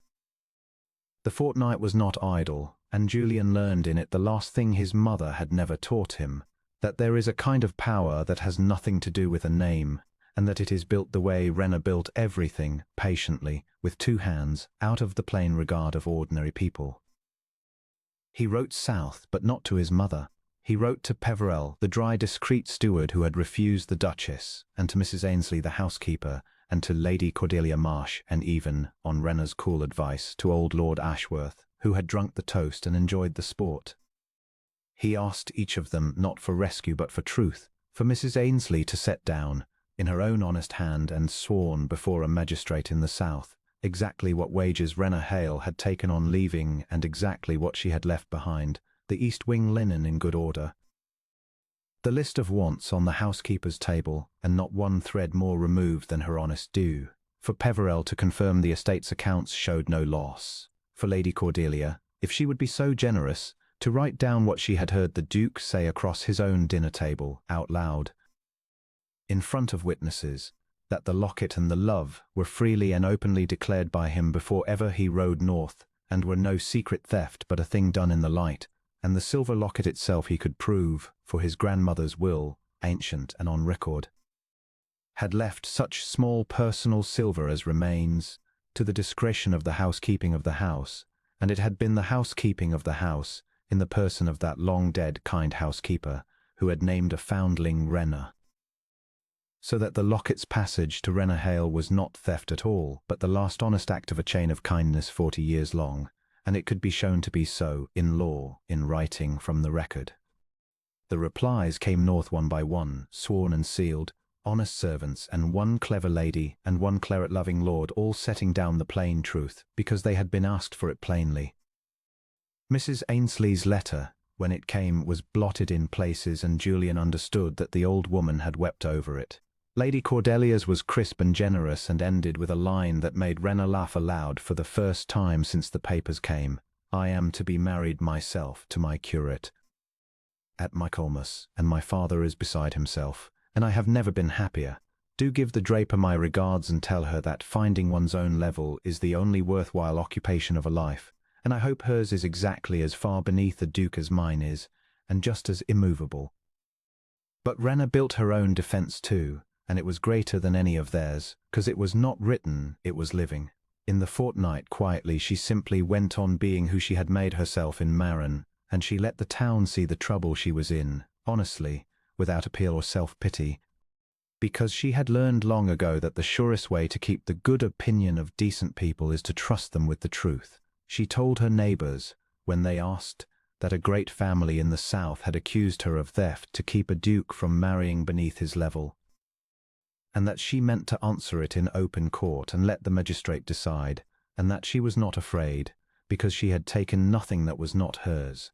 And the town of Marin, the weavers and the wives, and the ostler and the baker, and the old women at the market cross, plain people every one, with no 400 years to their names, heard her, and looked at the honest clean shop she had built in a few short months, and looked at the tall southern gentleman who carried wool sacks and cast up her accounts and lodged respectably across the square, and loved her plainly in the sight of all, and they made up their minds, not because of his rank, they did not fully know his rank, because of her worth, which they had weighed with their own eyes on their own scales, and found true. When the market day session came, the room was fuller than it had ever been for a country debt claim, because the whole town had come to see it. The magistrate was a fair, dry, elderly man named Holloway, a wool merchant's son who had risen by his own diligence and had, Rena judged shrewdly, no great love for great southern families who sent nameless lawyers to ruin honest tradeswomen in his town. The Duchess's lawyer rose and laid out the claim, oily and precise, the goods, the moneys, the sworn inventory of the lesser housekeeper, and the locket there, plainly at the accused's throat for all to see, the property of a dead duchess, in the possession of a foundling maid. Let the court draw its own conclusion. Then Renahale rose in her plain good gown with the silver locket at her throat, and asked leave to answer, not through any lawyer, but in her own voice, and Holloway, studying her, granted it. She told the truth. All of it. She told it plainly and completely, from the beginning, the way she had promised. The foundling years, the housekeeper who named her, the years of honest service, the wages taken to the day and no more, the linen left in order, the list of wants. She read out Mrs. Ainsley's sworn letter, and Peverell's, and the record of the old will that gave the small silver to the discretion of the housekeeping of the house, and she explained, without a tremor, how a kind housekeeper 40 years dead had begun a chain of small mercies to a nameless child that ended in a silver locket, freely given, an honest inheritance and no theft at all. And then she told them the rest, the linen room, the dismissal, find someone your own level, her own dignified going, her 3 years' plan, her honest shop, and the Duke's coming, openly declared before witnesses at his own table before ever he rode, and the purse of ruin thrown back on her counter because she could not be bought. And now this last claim, built of a lie, whose only purpose was not to prove a theft, but to disgrace an honest woman in the one place she had made herself clean, so that a great family need not suffer the shame of a duke who had chosen his own level and found it, to their horror, in a draper's shop on the River Care. I do not ask this court to raise me up, she finished, into a silence so complete the candles could be heard. I have raised myself, with these 2 hands, and I need no one's leave for it. I ask only that this court do, what a great southern lady was certain no one ever would. Look plainly at the truth, and weigh me by what I have actually done and not by what I was born, and say aloud whether Renahale is a thief or an honest woman of Marin, slandered by the pride of people who cannot forgive that a duke, offered every advantage the world can give. Crossed 3 counties to choose her instead. I am not afraid of your judgment, sir. It is the first time in my life anyone has offered me one that was fair. And then Julian Thorne rose at the back, where he had stood among the townspeople and not apart from them. And he asked the magistrate's leave to speak, and when Holloway granted it, and asked his name and standing, Julian gave it plainly, for the first time in that county, in that room, before them all. I am Julian Thorne, he said, 9th Duke of Selmer. The family that brought this claim is my own family. The great southern lady who sent the purse and the lawyer is my mother. And every word this woman has spoken is true, and I have come 3 counties to say so out loud, in the open, where it costs me something, because there was a day, in a linen room, when I stayed silent while she was wronged, and my silence was the worst thing I have ever done, and I have crossed most of a kingdom for the chance to never do it again. He turned, not to the magistrate now, but to the whole crowded room, to the plain people of Marin. My mother told her to find someone her own level. I have spent a fortnight in this town learning what her level is. It is higher than mine. It is built of harder and truer stuff than 400 years of my name, because she made it herself, out of nothing, owing no one, while I inherited everything and earned none of it. I do not ask this court to let me raise her up. She does not need it and would not have it. I ask only leave to spend the rest of my life trying to climb to where she already stands. That is all. That is the whole of my petition. The room was silent. Then Magistrate Holloway, wool merchant's son, took off his spectacles and polished them and put them back on. And he found for Renahale on every particular, the claim dismissed as vexatious and false, the sworn inventory struck as the perjury it was, the costs laid at the door of the unnamed southern client whose lawyer, very pale, gathered his leather case and left before the room could turn its eyes on him, and then, having done his duty, Holloway did one thing more, which was not required of him, and which Julian remembered ever after. He looked down at Rena over his spectacles and said, dryly, "In the hearing of the whole town, Mistress Hale, this court finds you no thief, but an honest woman of Marin, and I will add, though it is not the law's business, that this town is the richer for you, and any man is fortunate you'll have him do draper. Good day to you. Court is adjourned." And the town of Marin, the weavers and the wives and the ostler and the baker and the old women from the market cross, rose to their feet and made a sound in that plain courtroom that no ballroom in the south had ever made for a duke.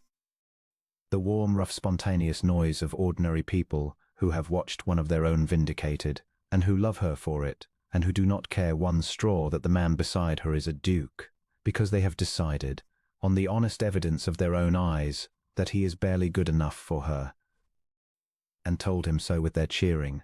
The Duchess of Selmer never came north. Word of the Marin judgment reached her within the week, carried by her own retreating lawyer, and what she felt on hearing it she told no one.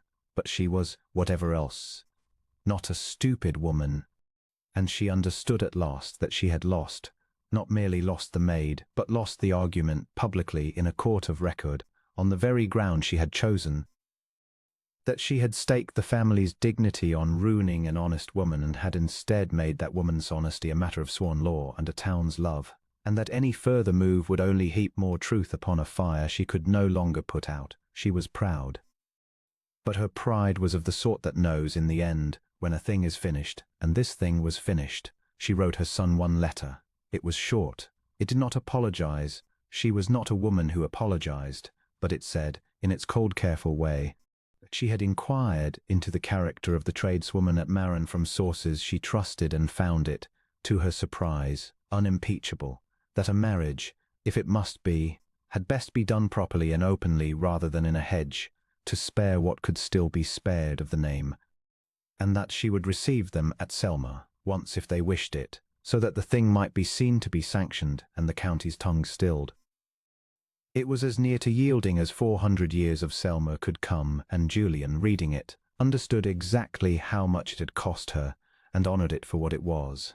They were married in Marin, at the squat old church by the market cross, on a bright autumn morning, and the whole town came, and Mrs. Pike wept, and Mrs. Ainsley came up 3 counties from the south to see it and wept harder, and Lady Cordelia Marsh sent a great bolt of the finest silk with a note that read for the draper, who found her level, from one who found hers, worn at my own wedding to my curate. And never happier, Rena wore the silver locket at her throat, and inside it now was a small painted likeness of the two of them, so that the empty thing his grandmother had left behind was filled at last by exactly the kind of person his grandmother had once, quietly and in secret, done a kindness to. And they did go south once, to Selma, as the Duchess had asked, and it was stiff and cold and correct, and the old woman received them in the very morning room where she had once set down a teacup and told a maid to find her own level.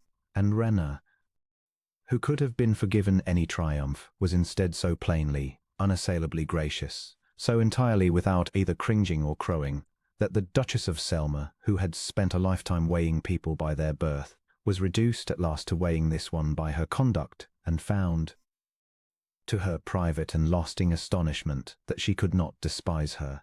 It was not love, it was not even warmth, but it was respect, wrung out of the proudest woman in 3 counties by an honest one, and it was more than the maid in the linen room had ever thought to receive. And Julian saw it happen, and understood that the proud had been humbled not by defeat, but by the one thing pride cannot argue with, which is plain observable worth. They did not live at Selma. Julian kept it and mended it, and did his duty by its acres and its people, and was, in time, a better duke than any of the 8 dark-eyed certain men in the cold stone gallery, because he had learned, on a road 3 counties long, the difference between a name and a man. But the home they made was a warmer, smaller, truer place, and the draper's shop in Marin never closed. Rena would not hear of it. It was hers, made with her 2 hands, answering to no one, and a duchess, she said, could own a shop as well as a maid could, and better. For she could afford to keep the prices fair, and on market days, sometimes if you had gone to Marin in those years and stood in the square by the old cross, you might have seen a tall, dark man in a plain good coat carrying wool sacks under the eaves of Hale and Pike, and a woman with grey steady eyes and a silver locket at her throat measuring cloth true behind the counter, and you would never have guessed, unless someone told you, that he was the Duke of Selma, who had crossed 3 counties on his own 2 feet to reach her, because in that shop, in that town, on that honest ground she had made, he was only, and gladly, and for the rest of his cherished life, the man she had let come in and fill the room. His mother had told her to find someone her own level. She had. And he had spent 3 counties, and a river in the dark, and the whole proud weight of a name 400 years deep, learning to become worthy of standing on it beside her, and counted every mile of it the best bargain a Duke of Selma had ever made. There is more to tell of the road, and of the days in Marin, and of the reckoning, for a thing worth crossing 3 counties for is worth telling whole. On the 2nd night of his journey, before the fell and the pack bridge, Julian had lodged at a poor inn on the boundary of the 1st county and the 2nd, and there he had learned another lesson that unmade the last of the Duke in him. A woman had come into the taproom late, a carrier's wife travel-worn, with a sick husband laid up in a wagon in the yard and no money to pay for a bed, begging the landlord for a corner of the stable and a bowl of broth on credit against her husband's next haul. The landlord, a hard man, had been on the point of turning her out into the cold, and Julian, who a fortnight before would not have noticed such a scene through the glass of a crested carriage, had risen from the fire and paid for the woman's room and her husband's broth and a doctor from the village, and had done it quietly, giving no name, and had gone up to his own low bed feeling something he had never felt in a lifetime of grand charities dispensed from a great height. The plain, warm privacy of a kindness done man to man, weighed by no one, recorded nowhere, done only because it was there to be done. He lay awake and thought of the housekeeper 40 years dead who had taken in a nameless child, and of the smith who had told him to take the safe road, and of the landlord at the Weaver's Rest who would give him a lantern in the dark, and he understood that the whole country was quietly full of such small unrecorded mercies, done man to man beneath the notice of great names, and that Rena had come from that world and belonged to it and had tried to tell him so in a linen room, and he had been too high up to hear her. He was hearing her now. Mile by mile the road was teaching him her language, and on the 3rd day, Labouring up the long bronze back of the second county in the rain, he had fallen in for some hours with a peddler going his way, a lean, cheerful, sharp-eyed man with a laden pony and 100 miles of gossip in him, and the peddler, taking Julian for what he seemed, a gentleman down on his luck travelling north on some trouble of the heart, had given him the plainest and best counsel of the whole journey. "You've the look of a man riding to fetch a woman back," the peddler had said, squinting sideways through the rain. "Take an old roadman's word, sir, and don't. A woman you fetch is a woman you've caught, and she'll know it, and she'll pine for the things she gave up whether she means to or no.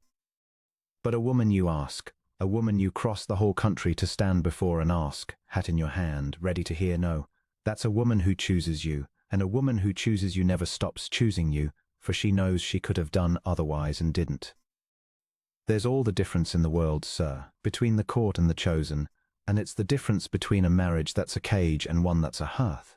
If you can't tell which you're riding to make, turn round now and spare you both." Julian had ridden the rest of that wet day in silence, turning the peddler's words over, and had known them for truth, and had resolved to arrive as an asker and not a fetcher, and it was that resolution, hardened on the bronze hills, that had stood him upright in the draper's kitchen when at last he came to speak, and had let him say, "I am asking," not commanding, and mean it to the bottom of his soul. He never learned the peddler's name, but he thought of him at his wedding, and every good year after, as one of the unrecorded men who had built the road that carried him home. The 11 happy days before the papers came were fuller than the earlier telling aloud, and Julian hoarded each of them.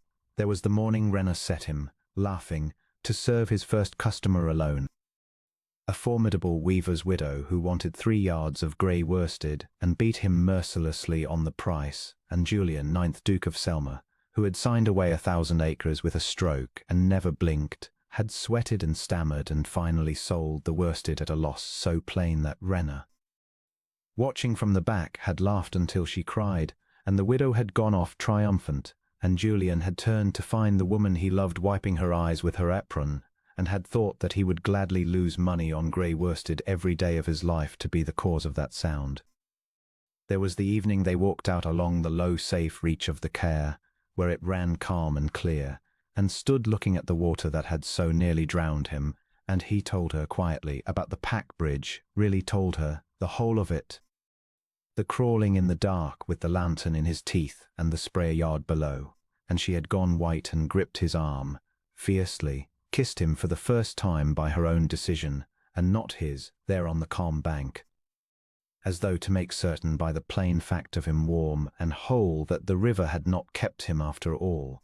There was the Sunday Mrs. Pike, gruff and shrewd and utterly won over, had drawn Julian aside in the kitchen and told him bluntly that she had raised no fool for a niece and would brook no fool for a nephew, and that if he ever, duke or no duke, gave Renner cause to weep the way she had wept the dawn he came out of the river, she, Agnes Pike, would take a wool comb to him herself, great house or no great house, and Julian had bowed to her exactly as low as he had used to bow to his mother, and meant it a great deal more, and said, "Madam, you have my leave and my blessing, and I hope you will never need to."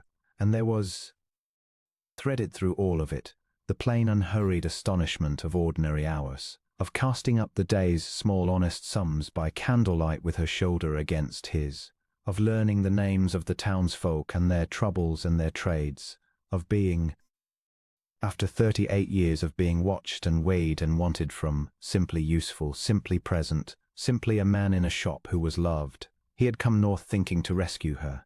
He understood in those 11 days that she had rescued him from the cold gallery of certain dark-eyed men, from the great house that ran on and needed no one, from the long silence he had mistaken for dignity, and that the rescue had been going on quietly since the first day she had ever looked at him across a linen basket and seen, under the Duke, the man he might yet be brave enough to become.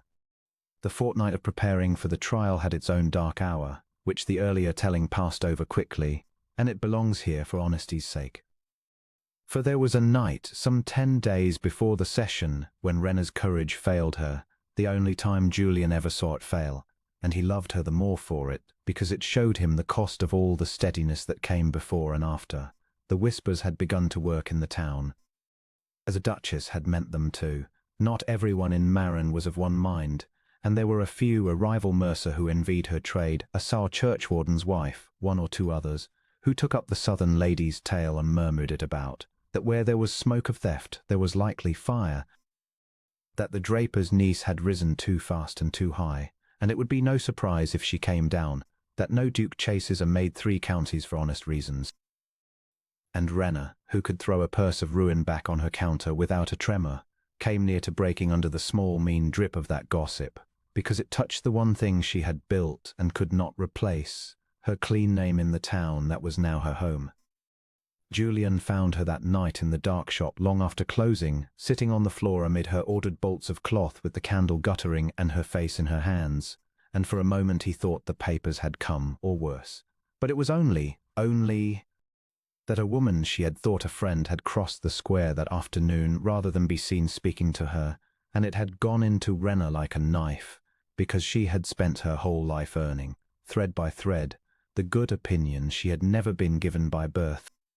And here was the Duchess of Selmer 3 counties away, without lifting a finger, unravelling it. Perhaps she is right, Rena had said into her hands, not looking up. Perhaps I did reach too high. Not for you, never for you, you climbed down to me and I know it. But for this. For a clean name and a shop and a place among decent people. Perhaps a foundling has no business with such things and the world will always find a way to remind her. Perhaps I should have taken the purse, Julian. At least then I would have chosen my own ruin instead of having it done to me by a woman who is never troubled to learn my face. And Julian had sat down on the floor of the dark shop beside her, among the bolts of cloth, in his plain good coat, and he had not argued, because he had learned on the road that you do not answer a person's despair by telling them they are wrong. He had only taken her hands down gently from her face and held them, and said after a while, when I lay on the packed bridge in the dark with the water a yard under me, I was more afraid than I have ever been, and there was a moment, one moment, when every sensible thing in me said turn back. The far bank is not worth dying for. No one would blame you. Go home to the warm inn and cross by daylight and be reasonable. If I had listened to that voice, I would have been safe, and dry and reasonable, and I would have crossed by the ford next morning to find you already gone, driven out, or bought off, or vanished, because the sensible, reasonable, safe road would have cost me the 6 hours that mattered. The voice that tells you reached too high is that voice, Rena. It is the voice that keeps foundlings, and maids, and dukes silent in linen rooms. It is sensible, and it is reasonable, and it is a liar. And if you had listened to it 3 years ago, you would still be folding my shirts in a cold room, instead of sitting in a shop you built with your own 2 hands, being envied, do you hear me, by a mercer and a churchwarden's wife. Which is the surest proof in the world that you did not reach too high, but exactly high enough to frighten small people. You will not take the purse. You did not take it when it was heavy in your hands, and I was 3 counties away, and you had every reason to. You will not take it now in the dark on the floor of your own shop with me beside you. We are going to cross this bridge too, on our hands and knees if we must.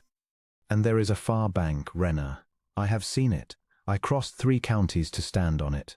Its name is the plain truth, told out loud in the light, and it will bear our weight. And she had wept then, the hard, clean weeping that empties a person out and lets them stand. And the morning she had risen and opened the shop at 7 as she always did, and had gone on being exactly, immovably, who she had made herself. And it was that going on, more than any speech in the courtroom, that turned the town. Because Marin watched a slandered woman open her shop at 7 every morning for a fortnight with her chin level and her prices fair and her locket at her throat, and drew in the end its own honest conclusion, which no southern whisper could shift. So when at last the market day session came, and the room was full, and the magistrate found for her on every count, and the town rose and cheered, it was not a gift bestowed on Rena Hale. It was a thing she had earned twice over, thread by thread and morning by morning in the daylight and in the dark hour on the shop floor, exactly as she had earned everything else in her life that was worth the having. The Duke had crossed 3 counties to reach her, but she had crossed a harder country than his to become the woman worth the crossing, and Julian, standing among the townsfolk with his own name finally spoken plain, knew the difference to the bottom of his heart, and gave the honor where it was owed. The proud family had been humbled. But the humbling was not the point, and never had been, and Rena would not let it become the point. The point was the plain observable worth of an overlooked woman, told out loud at last in the light, and cherished openly, immovably across 3 counties and a river, and the whole cold weight of a name, by a man who had finally learned to open his mouth when it counted. That was the whole of it. That was the far bank.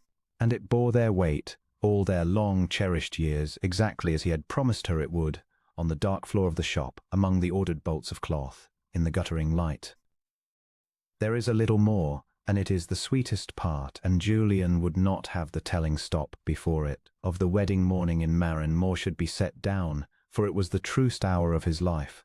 It rained a little at dawn, and then the sky cleared to that washed and shining autumn blue that the wool country wears after weather, and the whole town turned out, not because a duke was marrying, though then they all knew he was one, and had decided, in their plain way, that he could not help his birth any more than Rena could help hers, and had forgiven him for it on the strength of the wool sacks he carried, but because Rena Hale was marrying, and Rena Hale was theirs.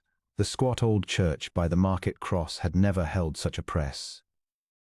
The weaver's widow who had beaten Julian on the price of grey worsted sat in a front pew in her best bonnet, weeping without shame. Cole the smith of Hartset had walked 2 days over the fell to be there, having heard, in the way such things are heard along a road, that the gentleman he had once counselled to take the safe way had reached his far bank after all.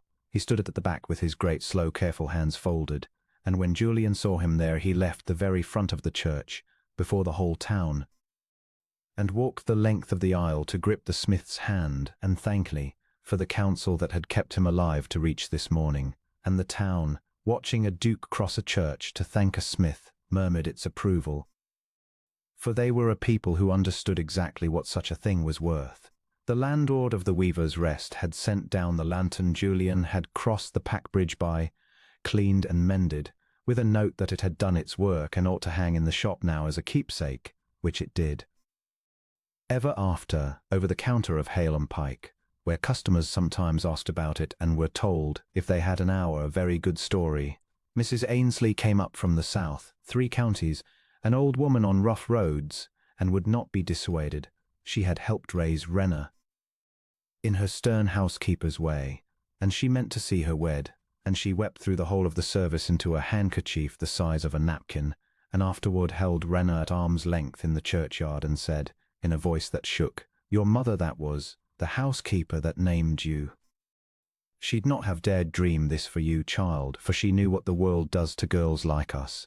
But she'd not be surprised. She always said you sang louder than your size. Rena she called you, for the little brown bird. Well, and she could say no more and did not need to."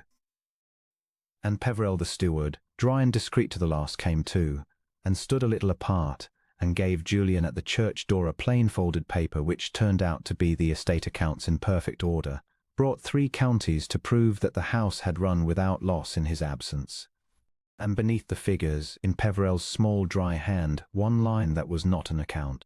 "I refused her grace, your grace, because I have served this family 30 years and I know the difference between the name and the man, and I judged this once the man was in the right. I am glad to have been proven so."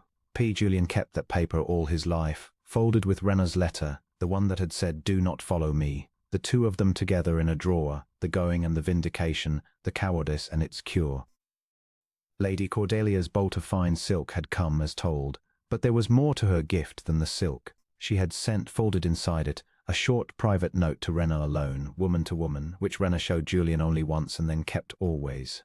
"We have never met," it read, "and we owe each other everything, for I do believe that had you not existed, and had your duke not been so plainly wretched across my father's carefully arranged soup, I should have gone through with a marriage that would have made 2 good people quietly miserable for 40 years, and my curate would have sung at other people's weddings and never his own. Instead you set us all free, you and your immovable pride, which I heard about and admired long before I knew your face. I am told you kept your shop. Keep it. Never let them take it, whatever grand thing you become.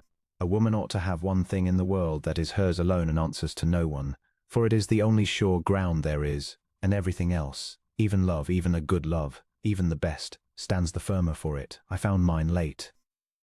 You found yours early and held it against a duchess. I salute you across 3 counties. Be happy, CM, and they were happy. That is the plain sweet end of it, and it needs no ornament.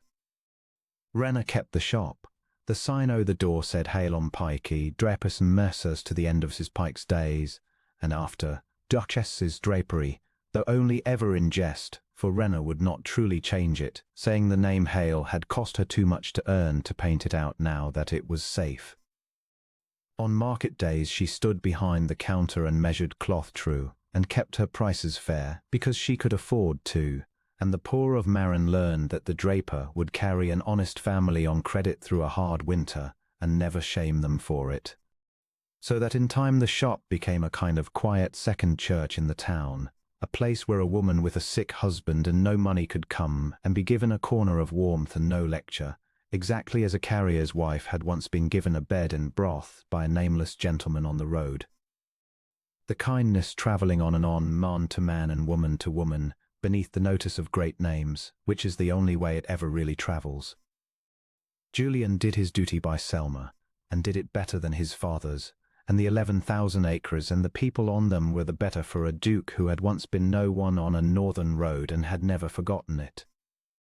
He drained the wet fields the 8 certain dark-eyed men had let lie sour for a century. He mended the cottages. He lowered the rents in bad years and was not ruined by it, to his mother's lasting bafflement, for she had been raised to believe that mercy and greatness could not share a house, and lived to see her son prove otherwise. He took his seat in the Lords and spoke in it, rarely, but plainly, and always about the same thing, in 100 different bills, the plain observable worth of overlooked people, and the folly of weighing a soul by its birth, which he had learned was a lie on a road 3 counties long, and would spend the rest of his life saying so out loud, in the light where it counted. Men who did not know him thought it an odd hobby horse for a duke. Men who knew him understood it was the whole of him. And the Duchess, his mother, softened not much, and never sweetly, for she was made of harder stuff than sweetness, but truly. She came to visit, once a year, stiff and correct, and each year she found the shop still open and the town still fond and her son still plainly, immovably happy, and each year a little more of her certainty wore away against the plain fact of it, the way the river wears the stone. In her last years she grew almost fond of Rena, in her cold way, would send north every autumn a barrel of the good southern apples the wool country could not grow, with no note, which was the Duchess of Selma's entire and untranslatable vocabulary of love.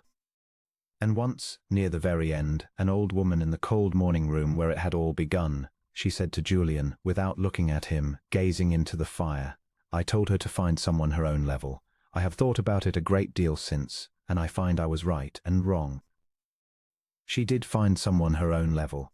It only turned out that her level was higher than ours, and that the finding of it required the whole of you, 3 counties and a river, and every scrap of pride I spent 40 years pouring into you, to be scoured off before you were fit for it. I did not raise you to be a draper's husband, Julian. A long pause, the fire ticking. But I begin to think I raised you wrong, and that the road unraised you, and that the man it made is better than the duke I made, and I am too old and too proud to say more than that, so do not press me. And she never did say more than that, but it was, Julian knew, an immense thing for her to have said at all, and he took her cold hand in the firelight, and she let him, and for a moment the 400 years and the cold house and the linen room and the purse and the lie all fell quiet, and there was only an old proud woman and the son who had defied her, holding hands by a fire, having each, in the end, been humbled and enlarged by the same overlooked woman with the silver locket at her throat. She lived to see the locket filled, at least, the plain silver locket that had been empty 40 years, his grandmother's, the one named in the false claim, the one that had begun as a housekeeper's secret kindness to a nameless child. Rena had a small likeness painted for it. The 2 of them side by side, and wore it always, and inside the back of the case, where only she and Julian ever saw it, she had the miniaturest letter 3 words in a fine hand, not their names, not a date, but the 3 words that were the whole of the matter. The 3 words the Duchess had spoken in cruelty and the road had turned into a blessing, the 3 words that had sent an overlooked woman rising into a life of her own, and a proud duke crossing 3 counties to reach her, my own level. And when Julian was very old, and the town of Marin had a new generation who knew the tall dark duke only as a stooped and gentle presence who still, on fair market days, would sometimes carry a wool sack under the eaves of the shop out of pure habit and love, people would ask him, the young ones, who had heard the story and only half believed it, whether it was true that he had once crossed 3 counties and a flooded river in the dark, on his own 2 feet as no one at all, to reach a draper's shop and a woman who had been told to know her place. And Julian Thorne, 9th Duke of Selmer, would look across the square to where a grey-eyed woman with a silver locket at her throat stood measuring cloth, true behind a counter she had built with her own 2 hands and never once surrendered, and he would smile, and he would say the plainest and truest thing he knew, the thing the whole of his long-cherished life had been the proof of, I did, and I would do it again tomorrow, on my hands and knees, for a single hour of her. It was the finest bargain a Duke of Selmer ever made, and the only one, in 400 years, that any of us ever truly earned.